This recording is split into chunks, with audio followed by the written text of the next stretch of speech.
हमारे जीवन का बेड़ा पार हो जाएगा।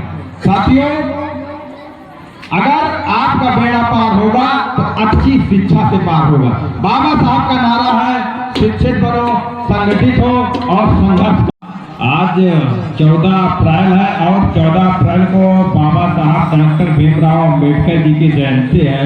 तो इस जयंती के अवसर पर मैं सबसे पहले इस दुनिया को शांति का संदेश देने वाले महामानव कथाकार गौतम बुद्ध को नमन करता हूँ और बाबा साहब के जन्मदिन के अवसर पर उनको अभिनंदन करता हूँ और उनके चरणों में श्रद्धा सुमन अर्पित करता हूँ। साथियों, आज इस कांदी में क्या बाबा साहब भीमराव अंबेडकर जयंती मनाई जा रही है और बहुत से वक्ताओं ने यहाँ पर अपने अपने विचार आप लोगों तक साझा किया। आखिर हम लोग बाबा साहब की जयंती क्यों मना रहे हैं और आप लोग ये देख रहे हैं कि आज से लगभग 2-4 साल पहले बाबा साहब को कितना लोग मानते थे, आज कितना मानते हैं और पिछले 10 वर्षों में कितना मानते रहे। यह सामाजिक जागरूकता का मुख्य कारण है। और सामाजिक जागरूकता कैसे आती है? सामाजिक जागरूकता शिक्षा से आती है। साथियों, आज बाबा साहब के संविधान की वजह से हमारे देश में जो समाज में जाति व्यवस्था है उसकी जो पहचान है, बाबा साहब की वजह से आज हम लोग ओबीसी, एससी, एसटी कहलाते हैं। उसके पहले हमारे देश की जो सामाजिक व्यवस्था थी वह वर्णवादी व्यवस्था थी। समाज 4 वर्णों में बटा था, ब्राह्मण, क्षत्रिय, वैश्य, शूद्र। जो ओबीसी की जातियां हैं, एससी की जातियां हैं, ये शूद्र में आती थी। संविधान के लागू होने से पहले इस देश में कोई यादव, कुर्मी, मौर्य, कुशवाहा, लोधी जो इनकी जाति थी ये शूद्र में आती थी। लेकिन आज अगर समाज में जो पहचान है ओबीसी की, वो बाबा साहब की वजह से है। आज इस देश की जो मांग है संविधान और बाबा, क्योंकि संविधान का जैसे ही नाम आता है तो बाबा साहब का नाम आता है। क्योंकि इस देश में बहुजन समाज का उत्पीड़न किया गया है, यह किसी से छिपा नहीं है। कुछ लोग जानते हैं और कुछ लोग नहीं जानते हैं। ओबीसी की कुछ जातियां हैं जो अपने आप को क्षत्रिय समझते हैं और उनको ऐसा लगता है, वह कुछ 50% तो लगभग ओबीसी की जातियां यह बात स्वीकार करने लगे हैं कि वर्ण व्यवस्था में शूद्र हम लोग थे। लेकिन अभी भी बहुत से ओबीसी की जातियां हैं अपने आप को यह बात स्वीकार नहीं करते कि हम लोग शूद्र थे।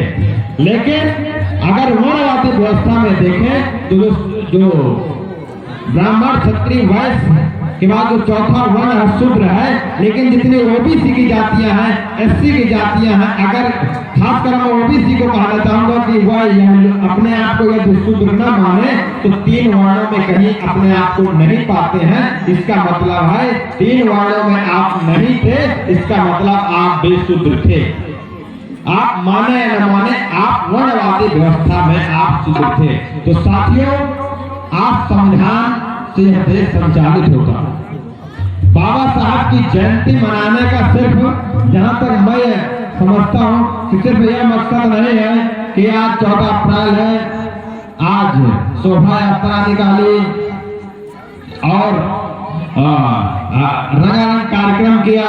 मैं जहां तक समझता हूं, क्योंकि आज मुझे भी यहाँ पर आपके यहाँ बुलाया गया, बताया गया कि आइए, क्योंकि जो बाबा साहब को विचारधारा है, मैं पिछले 4 से 5 सालों में बाबा साहब को विचारों को समझा है, जाना, और उनके विचारों को जान करके हमें ऐसा लगता है यदि हमारा ओबीसी का समाज है, एससी समाज है, जो सामाजिक जागरूकता नहीं है उसके अंदर, उसको जागरूक होना बहुत जरूरी है।